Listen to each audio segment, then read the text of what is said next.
ভারতের আমাদের ব্যাপারে ভারতের ভূমিকা, সে ভূমিকা হচ্ছে ওরা আমাদেরকে মেরে ফেলতে চায়, ওরা আমাদেরকে পানিতে মারবে, ওরা আমাদেরকে ভাতে মারবে, ওরা আমাদেরকে শেষ করে দেবে, স্বাধীনতাকে বিপন্ন করে দেবে।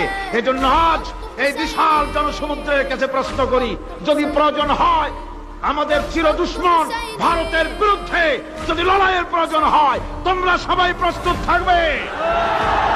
আপনারা মনে রাখবেন, ভারত তার অপসংস্কৃতি আমাদের মধ্যে ঢুকাচ্ছে।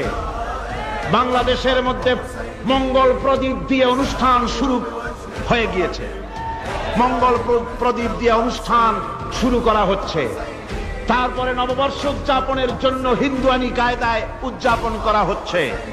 সাব গেমস শুরু করা হলো, কোরআনে কারীম তেলাওয়াত করা হলো না। সেখানে বর এবং বধূ বানানো হয়েছে, তাতে টোপর পরায়া হিন্দুয়ানি কায়দায় করানো হয়েছে। বাংলাদেশের কলেজ ইউনিভার্সিটির সামনে